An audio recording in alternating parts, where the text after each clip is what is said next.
എറണാകുളം ജില്ലയിലായിരുന്നു നാടിനെ ഇളക്കിമറിച്ച സംഭവം അരങ്ങേറിയത്. രാത്രി ഏകദേശം 9:30 മണിയോടുകൂടി പതിവ് ജോലികൾ പൂർത്തിയാക്കി ടോമി ആലുവയിലുള്ള തന്റെ വീട്ടിലേക്ക് എത്തിയപ്പോഴായിരുന്നു വീടിന്റെ വാതിൽ തുറന്നു കിടക്കുന്ന കാഴ്ച കണ്ടത്. സംശയം തോന്നിയ ടോമി വീടിനുള്ളിലേക്ക് പ്രവേശിച്ച നിമിഷത്തിലായിരുന്നു പ്രധാന ഹാളിൽ നടക്കുന്ന ഒരു കാഴ്ച കണ്ടത്. ടോമിയുടെ ഭാര്യ അസാധാരണമായ നിലയിൽ കമിഴ്ന്നു കിടക്കുന്ന ഭാര്യ മെർലിന്റെ ശരീരം നിവർത്തിയിടുന്നതിനിടയിലായിരുന്നു ടോമി നടുക്കുന്ന ഒരു കാഴ്ച കണ്ടത്. ആ സ്ത്രീയുടെ വായിൽ നിന്നും നുരയും പതയും പുറത്തേക്ക് വരികയാണ്. എത്ര വിളിച്ചു നോക്കിയിട്ടും ഒരനക്കവുമില്ല. ടോമി അതിവേഗം തന്നെ ബെഡ്റൂമിലുണ്ടായിരുന്ന തന്റെ മക്കളെ തിരക്കി അവിടേക്ക് എത്തി. ആ സമയത്തായിരുന്നു ഭാര്യ മെർലിൻ കിടക്കുന്ന അതേ രീതി വായിൽ നിന്ന് നുരയും പതയും വന്ന നിലയിൽ 2 മക്കളും ബെഡിൽ കിടക്കുന്ന കാഴ്ച ടോമി കണ്ടത്. ഭയന്നുപോയ ടോമി വീടിന് പുറത്തേക്കിറങ്ങി ഓടുകയും നിലവിളിച്ച് ആളെ കൂട്ടുകയും ചെയ്തു. ടോമിയുടെ ശബ്ദം കേട്ടുകൊണ്ട് അയൽവാസികളൊക്കെ അയാളുടെ വീടിനടുത്തേക്ക് ഓടിയെത്തി. എന്താണ് സംഭവിച്ചതെന്ന് മനസ്സിലാകാതെ ആ കാഴ്ച കണ്ട് ഭയന്നുപോയ നാട്ടുകാർ ചേർന്ന് മെർലിനെയും മക്കളെയും ടോമി വന്ന വാഹനത്തിലേക്ക് കയറ്റുകയും അവിടെ നിന്ന് ആലുവ ഗവൺമെന്റ് ഹോസ്പിറ്റലിലേക്ക് അവരെ എത്തിക്കുകയും ചെയ്തു. ഹോസ്പിറ്റലിലെത്തിച്ച മെർലിനെയും മക്കളെയും പരിശോധിച്ചു നോക്കിയ ഡോക്ടർ അക്കാര്യം ടോമിയെ അറിയിച്ചു. ആ 3 പേരുടെയും മരണം സംഭവിച്ചു കഴിഞ്ഞു. അതുമാത്രവുമല്ല, അവരുടെ മരണം സംഭവിച്ചിട്ട് മണിക്കൂറുകൾ പിന്നിട്ടിരിക്കുകയാണ്. അറിയപ്പെടുന്ന പണക്കാരനും ബിസിനസ്സുകാരനുമൊക്കെയായ ടോമിയുടെ ഭാര്യയും മക്കളും മരണപ്പെട്ടു എന്നുള്ള വാർത്ത കാട്ടുതീ പോലെ പരന്നു. സംഭവം അറിഞ്ഞ് പോലീസ് സംഘവും ആലുവ ഗവൺമെന്റ് ഹോസ്പിറ്റലിലേക്ക് എത്തി. അന്വേഷണത്തിന്റെ ഭാഗമായി ടോമിയുടെ വീട്ടിലേക്കെത്തിയ പോലീസുകാരോടും നാട്ടുകാർ അവർക്ക് തോന്നിയ ചില സംശയങ്ങൾ പറഞ്ഞു. ആ 3 പേരുടെയും വായിൽ നിന്ന് നുരയും പതയും വന്നിരിക്കുകയാണ്. സാധാരണയായി വിഷം കഴിക്കുന്ന വ്യക്തികളുടെ വായിൽ നിന്നാണ് അത്തരത്തിൽ നുരയും പതയും വരാറുള്ളത്. അതുകൊണ്ട് തന്നെ ടോമിയുടെ ഭാര്യയും മക്കളും വിഷം കഴിച്ച് ആത്മഹത്യ ചെയ്തതാകാമെന്നുള്ള വാർത്തയാണ് പിന്നീട് പരന്നത്. ഹോസ്പിറ്റലിലേക്ക് എത്തുന്ന പോലീസുകാരെ കാത്ത് ഡോക്ടർമാർ ഉൾപ്പെടുന്ന സംഘം നിൽക്കുന്നുണ്ടായിരുന്നു. ടോമിയോട് പറയാത്ത ചില കാര്യങ്ങൾ ഡോക്ടർമാർക്കാകട്ടെ പോലീസുകാരോട് പറയാനുമുണ്ട്. ഡിവൈഎസ്പി ഉൾപ്പെടുന്ന സംഘം ആശുപത്രിയിലേക്ക് എത്തിയ നിമിഷത്തിൽ തന്നെ ഡോക്ടർമാർ അവരുടെ മനസ്സിലുള്ള നിഗമനങ്ങൾ പോലീസുകാരോട് പറഞ്ഞു തുടങ്ങി. ആ 3 പേരും വിഷം ഉള്ളിൽ ചെന്നാണ് മരണപ്പെട്ടിരിക്കുന്നത്. എന്നാൽ അവർ സ്വയം വിഷം കഴിച്ചിരിക്കുകയല്ല, അവരെ നിർബന്ധപൂർവ്വം ആരോ വിഷം കഴിപ്പിച്ചിരിക്കുകയാണ്. ഡോക്ടറുടെ പ്രാഥമിക നിഗമനം തീർത്തും ഞെട്ടിക്കുന്നതാണ്. ആത്മഹത്യ അന്വേഷിച്ചെത്തിയ പോലീസ് സംഘത്തോട് ഡോക്ടർമാർ പറഞ്ഞിരിക്കുന്നത് നടന്നിരിക്കുന്നത് കൊലപാതകമാണെന്നാണ്. 3 പേരുടെയും വായിലേക്ക് നിർബന്ധപൂർവ്വം ആരോ വിഷം ഒഴിച്ചു കൊടുത്തിരിക്കുകയാണ്. ബലപ്രയോഗത്തിലൂടെ അത്തരത്തിലൊരു കാര്യം ചെയ്യുമ്പോഴുണ്ടാക്കിയ പ്രഷർ അവരുടെ മുഖത്ത് അറിയാനുമുണ്ട്. 3 പേരുടെയും മുഖത്ത് ആരോ അതിശക്തമായി കൈയമർത്തിയതിന്റെ എല്ലാ ലക്ഷണങ്ങളുമുണ്ട്. അതുമാത്രവുമല്ല, ആ 3 പേരുടെയും ശരീരം ഏകദേശം ഇരുണ്ട നീല നിറത്തിലേക്ക് മാറിയിരിക്കുകയാണ്. മരണം സംഭവിച്ചിട്ട് മണിക്കൂറുകൾ പിന്നിട്ടിരിക്കുകയാണ്. ഏകദേശം വൈകുന്നേരം 7 മണിയോട് കൂടിയെങ്കിലും മരണം സംഭവിച്ചിരിക്കണം. കൃത്യമായ കാര്യങ്ങൾ അറിയണമെങ്കിൽ പോസ്റ്റ്മോർട്ടം റിപ്പോർട്ട് കൂടി പുറത്തു വരണം. ഇൻക്വസ്റ്റ് നടപടികൾ പൂർത്തിയാക്കിയ ശേഷം മൃതദേഹങ്ങൾ പോസ്റ്റ്മോർട്ടം നടത്തുന്നതിനുള്ള നടപടികൾ ആരംഭിച്ചു. ഇതേസമയം SP ഉൾപ്പെടുന്ന സംഘം ടോമിയുടെ വീട്ടിലേക്ക് എത്തുകയും ടോമിയുടെ വീടിനു ചുറ്റും കൂടി നിൽക്കുന്ന ആളുകളെയൊക്കെ അവിടെ നിന്ന് മാറ്റുകയും ക്രൈം സീൻ സീൽ ചെയ്യുകയും ചെയ്തു. അവിടെ കൂടി നിൽക്കുന്ന നാട്ടുകാരൊക്കെ തൊട്ടടുത്ത ദിവസം മൊഴി രേഖപ്പെടുത്തുന്നതിന്റെ ഭാഗമായി ആ വീട്ടിലേക്ക് തന്നെ എത്തിച്ചേരണമെന്ന് പോലീസ് അറിയിക്കുകയും ചെയ്തു. വീടിന് കാവലായി 2 പോലീസുകാരെ ഡ്യൂട്ടിക്കിട്ട ശേഷം SP ഉൾപ്പെടുന്ന സംഘം അവിടെ നിന്ന് മടങ്ങിപ്പോയി. തൊട്ടടുത്ത ദിവസം രാവിലെ തന്നെ പോലീസ് സംഘവും ഫോറൻസിക് സംഘവും ഡോഗ് സ്ക്വാഡും ഒക്കെ സംഭവസ്ഥലത്തേക്ക് എത്തി. മൃതദേഹങ്ങൾ മണത്തു നോക്കിയ പോലീസ് നായ വീടിനകമൊക്കെ ചുറ്റിത്തിരിഞ്ഞ ശേഷം വീടിന് പുറത്തേക്കിറങ്ങി. ഗേറ്റ് കടന്ന് റോഡ് വരെ എത്തിയെങ്കിലും പോലീസ് നായ്ക്ക് പിന്നീട് മുൻപോട്ട് പോകാൻ കഴിഞ്ഞില്ല. ഇതേസമയം ഫോറൻസിക് സംഘം വീടിനുള്ളിൽ വിശദമായ പരിശോധനകൾ ആരംഭിച്ചിരുന്നു. ആ സ്ത്രീയുടെയും കുട്ടികളുടെയും വായിൽ നിന്ന് വീണ നുരയും പതയുമൊക്കെ ഫോറൻസിക് സംഘം ശേഖരിച്ചു. ഫോറൻസിക് സംഘം വീടിനുള്ളിൽ നിന്ന് ലഭിക്കാവുന്ന വിരലടയാളങ്ങളൊക്കെ ശേഖരിക്കാൻ തുടങ്ങി. ഈ സമയത്തായിരുന്നു ഡൈനിങ് ടേബിളിന് മുകളിലിരിക്കുന്ന ഉപയോഗിച്ച ഒരു ഗ്ലാസ് ഫോറൻസിക് സംഘത്തിന്റെ ശ്രദ്ധയിൽപ്പെടുന്നത്. എന്തെങ്കിലും വിരലടയാളം ആ ഗ്ലാസിൽ നിന്ന് ലഭിക്കുമോ എന്നറിയാൻ ആ ഗ്ലാസും ഫോറൻസിക് സംഘം കസ്റ്റഡിയിലെടുത്തു. ഇതേസമയം ഹോസ്പിറ്റലിൽ പോസ്റ്റ്മോർട്ടം നടപടികൾ ആരംഭിച്ചു. മെർലിന്റെ മൃതശരീരം പോസ്റ്റ്മോർട്ടം ചെയ്യുന്നതിനിടയിലായിരുന്നു ഡോക്ടർമാർ ചില കാര്യങ്ങൾ ശ്രദ്ധിച്ചത്. മെർലിന്റെ പല്ലിൽ രക്തം പറ്റിപ്പിടിച്ചിട്ടുണ്ട്. മരണം സംഭവിക്കുന്നതിന് മുൻപ് മെർലിൻ ആരെയോ കടിച്ചിട്ടുണ്ടെന്ന് പോസ്റ്റ്മോർട്ടം നടത്തുന്ന ഡോക്ടർമാർക്ക് വ്യക്തമായി. ഒരു തവണയല്ല, 1-ലധികം തവണ മെർലിൻ ആരെയോ കടിച്ചിട്ടുണ്ട്. അക്കാര്യം അതുപോലെ തന്നെ ഡോക്ടർമാർ പോലീസ് സംഘത്തെ അറിയിക്കുകയും ചെയ്തു. 3 പേരുടെയും മരണം സംഭവിച്ചിരിക്കുന്നത് രാത്രി 7:30നും 8:00നും ഇടയിലാണ്. 3 പേരുടെയും വലിച്ചു തുറന്നതിന് ശേഷം വിഷം ഉള്ളിലേക്ക് ഒഴിച്ചിരിക്കുകയാണ്. സയനൈഡാണ് ഒഴിച്ചിരിക്കാൻ സാധ്യതയുള്ളത്. കാരണം മരണം അതിവേഗം സംഭവിച്ചിരിക്കുകയാണ്. 3 പേരുടെയും ഉള്ളിൽ ചെന്നിരിക്കുന്നത് സയനൈഡ് തന്നെയാണോ എന്ന് ഉറപ്പിക്കണമെങ്കിൽ രാസപരിശോധനയുടെ റിപ്പോർട്ട് കൂടി പുറത്തു വരണം. സ്വർണ്ണപ്പണിക്കാരാണ് സാധാരണയായി സയനൈഡ് ഉപയോഗിക്കാറുള്ളത്. തട്ടാന്മാരുമായി ബന്ധമുള്ള ഏതോ വ്യക്തികളായിരിക്കാം കൊലപാതകത്തിന് പിന്നിലെന്ന് പോലീസ് വിലയിരുത്തി. ഡിവൈഎസ്പിയുടെ നിർദ്ദേശപ്രകാരം ഒരു സംഘം പോലീസുകാർ ടോമിയുമായി ബന്ധപ്പെട്ടുള്ള കാര്യങ്ങൾ അന്വേഷിക്കാൻ പുറപ്പെട്ടു. ടോമിയുടെ ബിസിനസ് ബന്ധങ്ങൾ, ബന്ധുക്കൾ, അയൽവാസികൾ തുടങ്ങി എല്ലാ ആളുകളെയും കേന്ദ്രീകരിച്ച് ഒരു അന്വേഷണം നടത്താൻ തന്നെയായിരുന്നു ഉത്തരവിട്ടത്. ഈ കൊലപാതകത്തിന്റെ മോട്ടീവ് എന്താണെന്ന് കണ്ടെത്തുക എന്നുള്ളതായിരുന്നു പോലീസിന്റെ ആദ്യ ദൗത്യം. ഒരുപക്ഷെ മോഷണം നടത്താനെത്തിയ വ്യക്തികളാണ് ആ വീട്ടിലുള്ള 3 പേരെയും കൊലപ്പെടുത്തിയതെങ്കിൽ അക്കാര്യം ആദ്യം തന്നെ കണ്ടെത്തണം. മെർലിന്റെയും മക്കളുടെയും ശവസംസ്കാര ചടങ്ങുകൾ പൂർത്തിയാക്കിയ ശേഷം ടോമിയെ വിശദമായി ഒന്ന് ചോദ്യം ചെയ്യാൻ തന്നെ പോലീസ് സംഘം തീരുമാനിച്ചു. പല സ്ഥലത്തു നിന്നെത്തിയ നിരവധി ആളുകളാണ് മെർലിന്റെയും മക്കളുടെയും ശവസംസ്കാര ചടങ്ങുകളിൽ പങ്കെടുത്തത്. ഇതിനിടയിൽ മഫ്തിയിലുള്ള പോലീസ് സംഘം ചടങ്ങ് നടക്കുന്ന സ്ഥലത്ത് പലയിടങ്ങളിലായി നിൽക്കുന്നുണ്ടായിരുന്നു. സാധാരണയായി ഇത്തരം കൊലപാതകങ്ങൾ നടത്തുന്ന വ്യക്തി അല്ലെങ്കിൽ വ്യക്തികൾ അവരുടെ മരണാനന്തര ചടങ്ങുകളിൽ പങ്കെടുക്കുകയും ആ കാഴ്ച കണ്ട് സന്തോഷിക്കുകയും ചെയ്യാറുണ്ട്. അത്തരത്തിൽ സംശയകരമായ രീതിയിൽ ഏതെങ്കിലും ആളുകളെ കണ്ടെത്താൻ കഴിയുമെങ്കിൽ അവരെ കൈയോടെ പിടികൂടുന്നതിനായിരുന്നു പോലീസ് സംഘം വേഷം മാറി സംസ്കാര ചടങ്ങുകളിൽ പങ്കെടുത്തത്. ചടങ്ങുകളൊക്കെ പൂർത്തിയായ ശേഷം ടോമിയെ പോലീസ് സംഘം അടുത്തേക്ക് വിളിപ്പിക്കുകയും വീട്ടിനുള്ളിൽ നിന്നും എന്തെങ്കിലും സാധനങ്ങൾ മിസ്സായിട്ടുണ്ടോ എന്നുള്ള കാര്യം തിരക്കുകയും ചെയ്തു. പോലീസിന്റെ നിർദ്ദേശപ്രകാരം ടോമി ഉടൻ തന്നെ വീട്ടിനുള്ളിലുള്ള അലമാരകളൊക്കെ പരിശോധിച്ചു. അലമാരകളൊക്കെ പരിശോധിക്കുന്നതിനിടയിൽ ടോമിക്ക് ഒരു കാര്യം ഉറപ്പായി. ആഭരണങ്ങൾ വെച്ചിരിക്കുന്ന കൂട്ടത്തിൽ നിന്നും ഭാര്യ മെർലിന് ഏറ്റവും ഇഷ്ടപ്പെട്ട അവൾ സ്ഥിരമായി ധരിക്കാറുള്ള ഒരു മാല മിസ്സിംഗ് ആണ്. അക്കാര്യം ടോമി ഉടൻ തന്നെ പോലീസിനെ അറിയിക്കുകയും ചെയ്തു. ടോമി അക്കാര്യം പറഞ്ഞപ്പോൾ പോലീസിന് തന്നെ ആകെ സംശയമായി. ആഭരണങ്ങൾ ഒരുപാടിരിക്കുന്നത് കണ്ടാൽ മോഷണം നടത്താനെത്തുന്ന വ്യക്തികൾ അത് മുഴുവനും കൊണ്ടുപോകും. എന്നാൽ ഇവിടെ ഒരു മാല മാത്രമാണ് ആഭരണങ്ങളുടെ കൂട്ടത്തിൽ നിന്നും എടുത്തുകൊണ്ടു പോയിരിക്കുന്നത്. ആ മോഷണത്തിൽ പോലീസ് സംഘത്തിന് ആകെ സംശയം തോന്നി.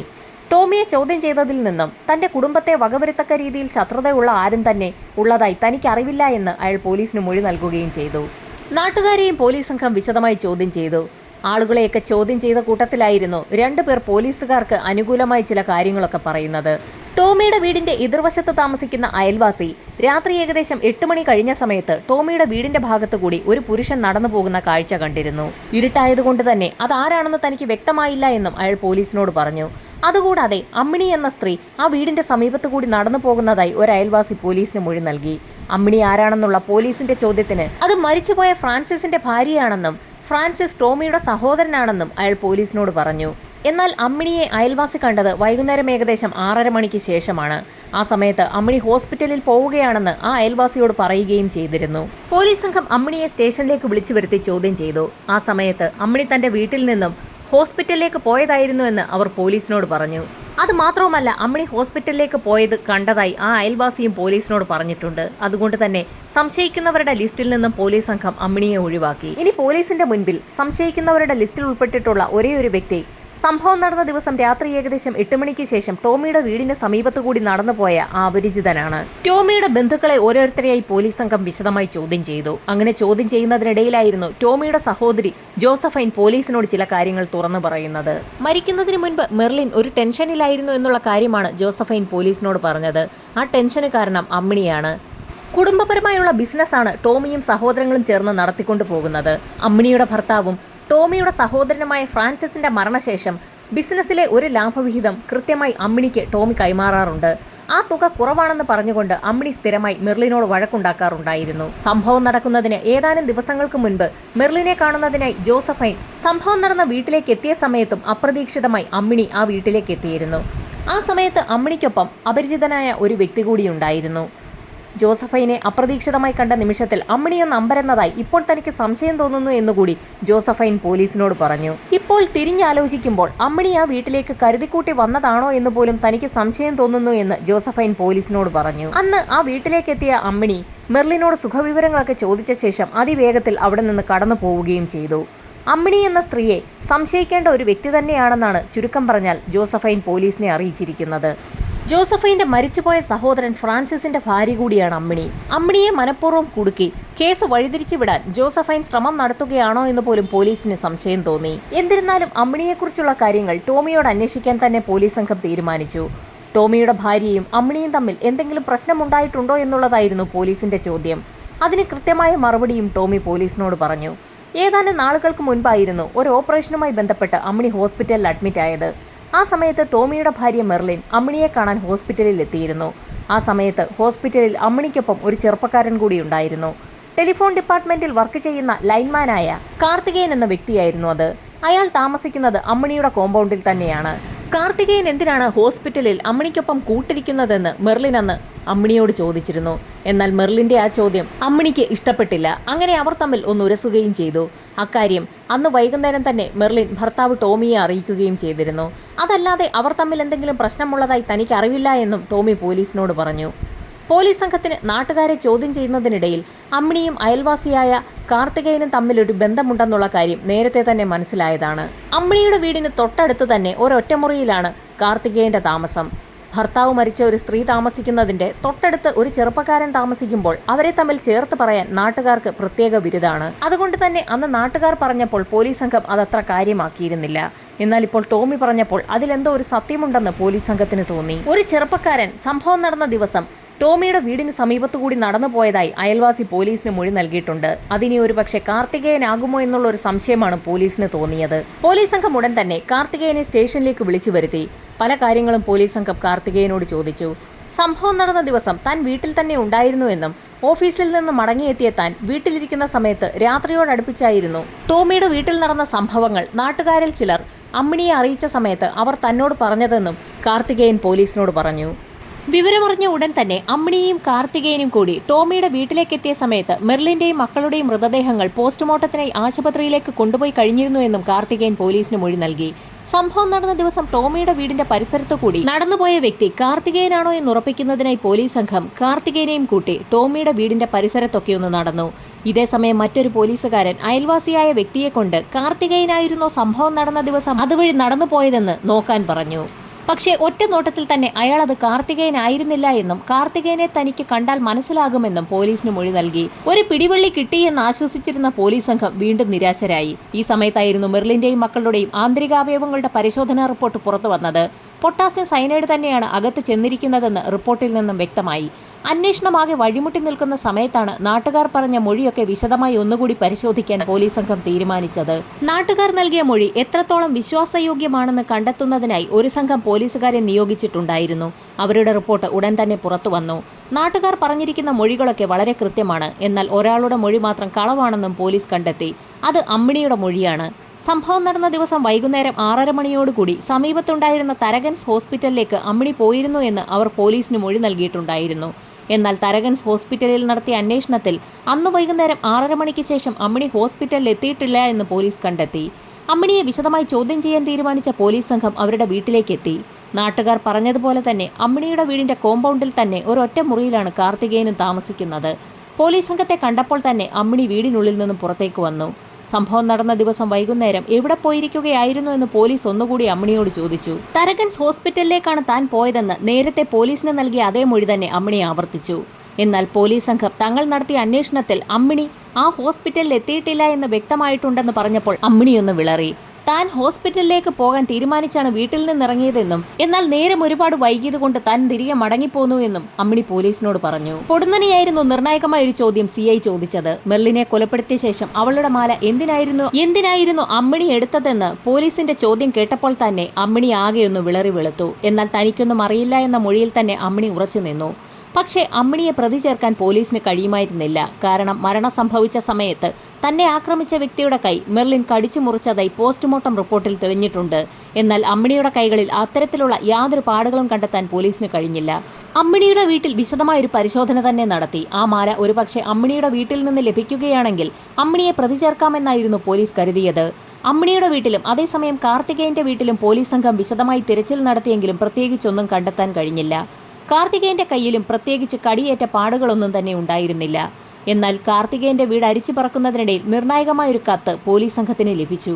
ഞെട്ടിക്കുന്ന വിവരങ്ങളായിരുന്നു കത്തിനുള്ളിലുണ്ടായിരുന്നത്. ടോമി തന്നെ ചതിച്ച ശേഷം മറ്റൊരാളുമായി കരാറിലേർപ്പെട്ടു എന്നായിരുന്നു കത്തെഴുതിയ വ്യക്തി പറഞ്ഞിട്ടുണ്ടായിരുന്നത്. അതുകൊണ്ട് തന്നെ ടോമിയെയും കുടുംബത്തെയും ഇല്ലാതാക്കുന്നതിനായി വല്ല കൂടോത്രവും ചെയ്യണമെന്നായിരുന്നു കത്തെഴുതിയ വ്യക്തി കത്തിൽ സൂചിപ്പിച്ചിട്ടുള്ളത്. എന്നാൽ കത്തെഴുതിയ വ്യക്തിയുടെ പേര് അതിനുള്ളിൽ ഉണ്ടായിരുന്നില്ല. കത്തെഴുതിയത് ആരാണെന്ന് എത്ര ചോദിച്ചിട്ടും കാർത്തികേയൻ പോലീസിനോട് പറഞ്ഞതുമില്ല. ഈ സമയത്ത് അമ്മിണിയുടെ വീട് ഒന്നുകൂടി അരിച്ചു പറക്കാൻ പോലീസ് സംഘം തീരുമാനിച്ചു.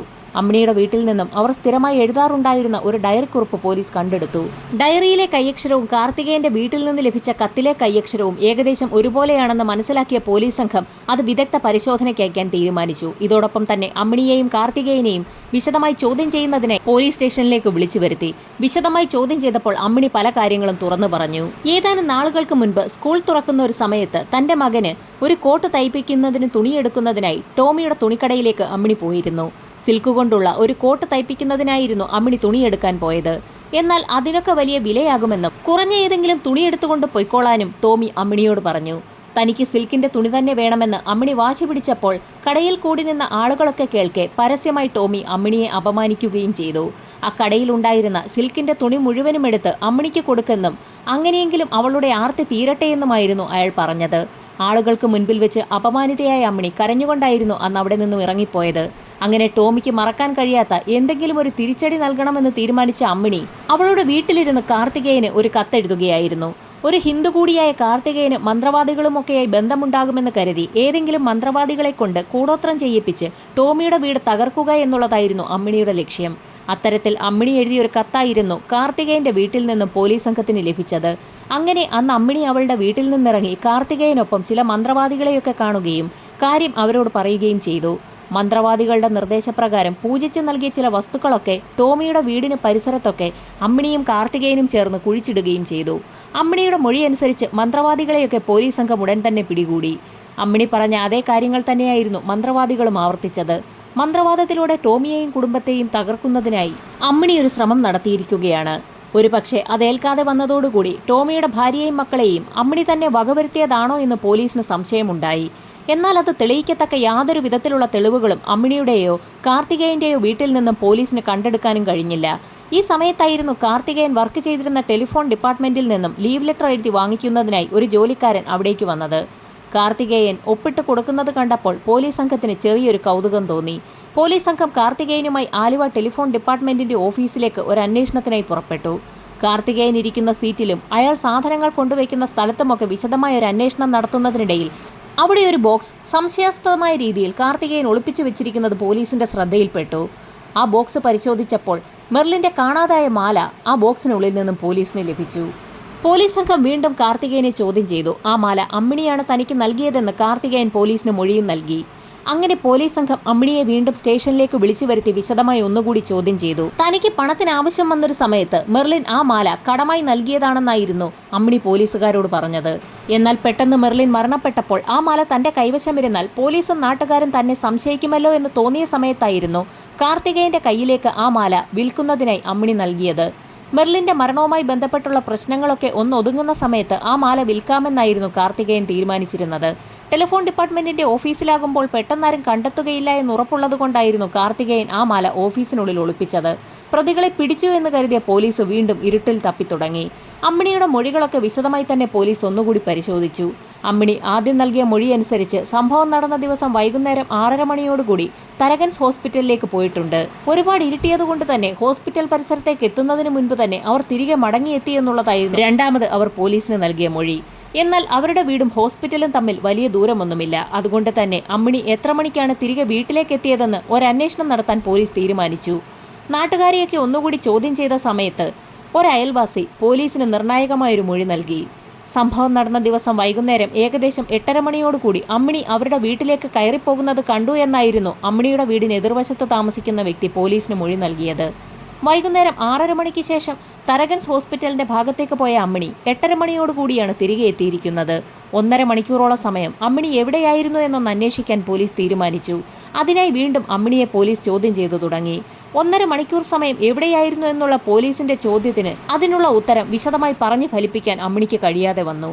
ഒടുവിൽ പോലീസിന്റെ കർക്കശമായ ചോദ്യം ചെയ്യലുകൾക്കൊടുവിൽ അമ്മിണി പല സത്യങ്ങളും പറഞ്ഞു തുടങ്ങി. കൂടോത്രം ചെയ്ത് ടോമിയുടെ കുടുംബത്തെ തകർക്കാൻ കഴിയില്ല എന്ന് മനസ്സിലാക്കിയ സമയത്തായിരുന്നു ജോണി എന്നൊരു വ്യക്തിയുമായി അമ്മിണിക്ക് പരിചയമുണ്ടാകുന്നത്. ടോമിയുടെ കുടുംബത്തെ എങ്ങനെയെങ്കിലും നശിപ്പിക്കണമെന്നുള്ള അമ്മിണിയുടെ ആഗ്രഹത്തിന് ജോണി കൂട്ടുനിൽക്കുകയും ചെയ്തു. ടോമിയുടെ കുടുംബം തകർക്കുന്നതിന് ഏറ്റവും നല്ലത് അയാളുടെ ഭാര്യയും മക്കളെയും വിഷം നൽകി കൊല്ലുക എന്നുള്ളതാണെന്ന് ജോണിയാണ് അമ്മിണിയെ ഉപദേശിച്ചത്. അതിന്റെ അടിസ്ഥാനത്തിൽ വീര്യമേറിയ ചില കീടനാശിനികളൊക്കെ കരുതി ജോണിക്കൊപ്പം അമ്മിണിയും ഒരു ദിവസം വൈകുന്നേരം ടോമിയുടെ വീട്ടിലേക്ക് എത്തി. മെർലിനെ അടുക്കളയിലേക്ക് കൂട്ടിക്കൊണ്ടുപോയി അവിടെ വെച്ച് അവസാനിപ്പിക്കാനായിരുന്നു ഇരുവരുടെയും പ്ലാൻ. ഈ സമയത്തായിരുന്നു അവരുടെ പ്ലാനുകൾ തകർത്തുകൊണ്ട് ടോമിയുടെ കടയിലെ ഒരു ജീവനക്കാരൻ അന്നത്തെ കളക്ഷനും കടപൂട്ടിയ താക്കോലും കൊണ്ട് ആ വീട്ടിലേക്ക് കടന്നു വന്നത്. ജീവനക്കാരൻ അമ്മിണിയെയും ജോണിയെയും കാണുകയും ചെയ്തു. അതുകൊണ്ട് തന്നെ അന്ന് ആ പ്ലാൻ നടപ്പിലാവുകയില്ല എന്ന് മനസ്സിലാക്കിയ ഇരുവരും ടോമിയുടെ വീട്ടിൽ നിന്നും പോവുകയും ചെയ്തു. ടോമിയെയും കുടുംബത്തെയും ഇല്ലാതാക്കിയാൽ വലിയൊരു തുക പ്രതിഫലമായി നൽകാമെന്ന് അമ്മിണി ജോണിക്ക് വാക്ക് നൽകിയിരുന്നു. അതുകൊണ്ട് തന്നെ ആ പ്ലാൻ എങ്ങനെയെങ്കിലും നടപ്പിലാക്കണമെന്ന് തീരുമാനിച്ച ജോണി തോമസ് എന്നൊരു വ്യക്തിയെ കൂടി കൂടെ കൂട്ടാൻ തീരുമാനിച്ചു. തോമസിന്റെ ഐഡിയ പ്രകാരം എക്കാലിക്സും മറ്റൊരു കീടനാശിനിയും കൂടി ചേർത്ത് ആളുകൾക്ക് നൽകിക്കഴിഞ്ഞാൽ അവരുടൻ മരണപ്പെടുമെന്ന് കേട്ടതോടുകൂടി ജോണി അത് സംഘടിപ്പിച്ചു. അങ്ങനെ അമ്മിണിക്കൊപ്പം ജോണിയും തോമസും കൂടി ചേർന്നു. പ്ലാൻ നടപ്പിലാക്കാൻ തീരുമാനിച്ച ആ മൂവർ സംഘം അതിനായി ഒരു ദിവസം തിരഞ്ഞെടുക്കുകയും ടോമിയുടെ വീട്ടിലേക്ക് എത്തുകയും ചെയ്തു. അതൊരു വൈകുന്നേരമായിരുന്നു. ആദ്യം ആ വീടിനുള്ളിലേക്ക് നടന്നു പോയത് അമ്മിണിയായിരുന്നു. അതിനുശേഷം അമ്മിണിയെ കാണാനെന്ന വ്യാജേന ജോണിയും അകത്തേക്ക് കയറി. ഈ സമയത്തായിരുന്നു അവരുടെ പ്ലാനുകൾ തെറ്റിച്ചുകൊണ്ട് വീടിനുള്ളിൽ ജോസഫൈൻ ഉണ്ടെന്നുള്ള കാര്യം അമ്മിണിക്ക് മനസ്സിലായത്. അമ്മിണിയുടെ മരിച്ചുപോയ ഭർത്താവിന്റെ സഹോദരി കൂടിയാണ് ജോസഫൈൻ. അതുകൊണ്ട് തന്നെ ഒന്നും സംഭവിക്കാത്തതുപോലെ അമ്മിണി അവരോട് ഇരുവരോട് സംസാരിച്ച ശേഷം അവിടെ നിന്ന് ധൃതിയിൽ പുറത്തു പോവുകയും ചെയ്തു. ഗേറ്റിന് പുറത്ത് പതുങ്ങി നിൽക്കുകയായിരുന്ന തോമസും അവർക്കൊപ്പം കൂടി. അങ്ങനെ 2 തവണയായിരുന്നു ടോമിയെയും കുടുംബത്തെയും ഇല്ലാതെയാക്കാനുള്ള അമ്മിണിയുടെ പ്ലാൻ പൊളിഞ്ഞത്. അങ്ങനെ അവരെല്ലാവരും കൂടി അമ്മിണിയുടെ വീട്ടിൽ വീണ്ടും ഒത്തുകൂടി. കാർത്തികേയനും അവർക്കൊപ്പം കൂടി. സയനൈഡ് കൊടുത്ത് ആളുകളെ വേഗത്തിൽ കൊല്ലാൻ കഴിയുമെന്നുള്ള നിർദ്ദേശം കാർത്തികേയനായിരുന്നു മുൻപോട്ട് വെച്ചത്. തോമസ് ആ സമയത്ത് സയനൈഡ് സംഘടിപ്പിക്കാമെന്നും ഏറ്റു. അയാൾക്ക് സ്വർണ്ണപ്പണിക്കാരുമായൊക്കെ നല്ല ബന്ധമാണ്. അതുകൊണ്ട് സയനൈഡ് സംഘടിപ്പിക്കാനും ബുദ്ധിമുട്ടുണ്ടായില്ല. അങ്ങനെ സയനൈഡ് സംഘടിപ്പിച്ച് ആ സംഘം മെർലിനെയും കുടുംബത്തെയും ഇല്ലാതാക്കാൻ തന്നെ തീരുമാനിച്ചു. അങ്ങനെ സംഭവം നടന്ന ദിവസം വൈകുന്നേരം ഏകദേശം 6:30 മണിയോടുകൂടി അമ്മിണി മെർലിന്റെ വീട്ടിലേക്ക് എത്തി. കോളിംഗ് ബെൽ അടിച്ച ശേഷം മെർലിൻ വാതിൽ തുറന്നപ്പോൾ തന്നെ അമ്മിണി അകത്തേക്ക് കയറി. ഏതാനും നിമിഷങ്ങൾക്കകം തന്നെ അമ്മിണിയെ കാണാനെന്ന വ്യാജേന ജോണിയും അവിടേക്കെത്തി. ജോണിയെ നേരത്തെ തന്നെ അമ്മിണിക്കൊപ്പം കണ്ടിട്ടുള്ളത് കൊണ്ട് തന്നെ മെർലിന് സംശയവും തോന്നിയില്ല. കുടിക്കാൻ അല്പം വെള്ളം വേണമെന്ന് ജോണി ആവശ്യപ്പെട്ടപ്പോൾ തന്നെ മെർലിൻ അടുക്കളയിലേക്ക് പോയി. ഈ സമയത്ത് ആരും അറിയാതെ തോമസും അവിടേക്കെത്തി. അടുക്കളയിൽ വെള്ളമെടുക്കുകയായിരുന്ന മെർലിന്റെ അടുത്തേക്ക് ജോണിയും തോമസും കൂടി ചെന്നു. മെർലിൻ തിരിഞ്ഞു നോക്കിയ സമയത്ത് പെട്ടെന്നായിരുന്നു 2 ചെറുപ്പക്കാർ തനിക്ക് മുൻപിൽ നിൽക്കുന്നത് മെർലിൻ കണ്ടത്. അമ്പരന്ന് പോയ മെർലിന്റെ കയ്യിൽ നിന്നും വെള്ളവും ഗ്ലാസും ജോണി പിടിച്ചു വാങ്ങുകയും തൊട്ടടുത്തുള്ള ടേബിളിലേക്ക് വെക്കുകയും ചെയ്തു. മെർലിൻ നിലവിളിച്ച് കരയാതിരിക്കുന്നതിനായി അവളുടെ വാ പൊത്തിപ്പിടിക്കാൻ തോമസ് ശ്രമിച്ചെങ്കിലും അവൾ കുതറിമാറി. പെട്ടെന്നായിരുന്നു ജോണി മെർലിന്റെ വാ പൊത്തിപ്പിടിക്കാൻ ശ്രമിച്ചത്. ജോണിയുടെ കൈയിലേക്ക് മെർലിൻ ആഞ്ഞു കടിക്കുകയും ചെയ്തു. അപ്രതീക്ഷിതമായി കടിയേറ്റ ജോണി കൈ പെട്ടെന്ന് തിരിച്ചതും അയാളുടെ കൈയുടെ പിൻഭാഗത്തും കടി കിട്ടി. മെർലിൻ ഓടി രക്ഷപ്പെടാൻ ശ്രമം നടത്തിയെങ്കിലും അവരിരുവരും ചേർന്ന് മെർലിന്റെ വായിലേക്ക് ബലപ്രയോഗത്തിലൂടെ സയനൈഡ് ഒഴിച്ചു കൊടുക്കുകയായിരുന്നു. അകത്തെ മുറിയിൽ പഠിച്ചുകൊണ്ടിരിക്കുകയായിരുന്ന കുട്ടികളുടെ അടുത്തേക്ക് അമ്മിണി ചെല്ലുകയും വാതിൽ ചാരുകയും ചെയ്തിരുന്നു. അതുകൊണ്ട് തന്നെ അടുക്കളയിൽ നടന്ന സംഭവ വികാസങ്ങളൊന്നും ആ കുട്ടികൾ അറിഞ്ഞതുമില്ല. മെർലിന്റെ മരണം ഉറപ്പാക്കിയ ശേഷം ജോണി ആ കുട്ടികൾ ഉണ്ടായിരുന്ന മുറിയിലേക്ക് കടന്നു വന്നു. ജോണിയും അമ്മിണിയും ചേർന്ന് 2 കുട്ടികളെയും ബലപ്രയോഗത്തിലൂടെ സയനൈഡ് കഴിപ്പിക്കുകയായിരുന്നു. കുട്ടികളുടെ മരണവും ഉറപ്പാക്കിയ ശേഷം ടോമിയുടെ മുറിയിലേക്ക് കടന്നു ചെന്ന അമ്മിണി അലമാര തുറന്ന് അലമാരയ്ക്കുള്ളിൽ നിന്നും ഒരു മാല മാത്രം പുറത്തെടുത്തു. അവർക്ക് വ്യക്തമായ പ്ലാൻ ഉണ്ടായിരുന്നു. രാത്രി ഏകദേശം 9:30 മണിയോടുകൂടി ടോമി കടപൂട്ടി വീട്ടിലേക്ക് എത്തുമെന്ന് അമ്മിണിക്ക് അറിയാമായിരുന്നു. ആ സമയത്ത് അയാളെയും അവസാനിപ്പിക്കാൻ തീരുമാനിച്ച അവർ ആ വീടിനുള്ളിൽ തന്നെ പതുങ്ങിയിരുന്നു. പക്ഷേ ഈ സമയത്ത് ജോണിയുടെ കയ്യിലെ മുറിവ് ഗുരുതരമാവുകയും കയ്യിൽ നിന്ന് രക്തം പുറത്തേക്ക് ഒഴുകുകയും ചെയ്തു. അയാൾക്ക് വേദന സഹിച്ച് അധിക സമയം വീടിനുള്ളിൽ കഴിയാൻ പറ്റില്ല എന്ന് മനസ്സിലാക്കിയതോടുകൂടി ആ സംഘം ടോമിയുടെ വീട്ടിൽ നിന്നും പുറത്തിറങ്ങി. അമ്മിണി എല്ലാ കാര്യങ്ങളും പോലീസിനോട് തുറന്നു പറഞ്ഞതോടുകൂടി അമ്മിണിയുടെയും കാർത്തികേയന്റെയും അറസ്റ്റ് പോലീസ് സംഘം രേഖപ്പെടുത്തി. ഈ സമയത്ത് പ്രതികളായിരുന്ന ജോണിയും തോമസും ഒളിവിലായിരുന്നു. ഏകദേശം ഒരാഴ്ചയോടുകൂടി തന്നെ പോലീസ് സംഘം അവരെയും കസ്റ്റഡിയിലെടുത്തു. അന്വേഷണം പൂർത്തിയാക്കി കുറ്റപത്രം കോടതിയിൽ സമർപ്പിച്ചു. അങ്ങനെ വിചാരണയും ആരംഭിച്ചു. ഞെട്ടിക്കുന്ന ഒരു വിധി പ്രഖ്യാപനമായിരുന്നു പെരുമ്പാവൂർ സെഷൻസ് കോടതി നടത്തിയത്. അമ്മിണിയെയും കൂട്ടരെയും വെറുതെ വിട്ടുകൊണ്ടുള്ള ഒരു വിധിയായിരുന്നു അത്. സാഹചര്യ തെളിവുകളും സാക്ഷിമൊഴികളുമൊക്കെ പോലീസ് സംഘം വിശദമായി തന്നെ ഹാജരാക്കിയെങ്കിലും അതൊന്നും അമ്മിണിയും കൂട്ടരും കൊലപാതകം നടത്തിയെന്ന് തെളിയിക്കാൻ ഉതകുന്നതല്ല എന്നായിരുന്നു കോടതി കണ്ടെത്തിയത്. അങ്ങനെ സർക്കാർ അപ്പീലുമായി ഹൈക്കോടതിയെ സമീപിച്ചു. സെഷൻസ് ജഡ്ജിയുടെ കണ്ടെത്തലുകളെയെല്ലാം തള്ളിക്കളഞ്ഞുകൊണ്ടുള്ള ഒരു വിധി പ്രഖ്യാപനമായിരുന്നു ഹൈക്കോടതി നടത്തിയത്. പ്രതികൾക്ക് ജീവപര്യന്തം തടവ് ശിക്ഷ വിധിച്ചുകൊണ്ടുള്ള നിർണായക വിധി പ്രഖ്യാപനമാണ് ഇപ്പോൾ ഹൈക്കോടതി നടത്തിയിരിക്കുന്നത്. അമ്മിണിക്ക് ഭർത്താവില്ല എന്നും കുട്ടികൾ മാത്രമാണുള്ളതെന്നും പരിഗണിച്ച് ഹൈക്കോടതി വധശിക്ഷ ജീവപര്യന്തമാക്കി കുറച്ചിരിക്കുകയാണ്.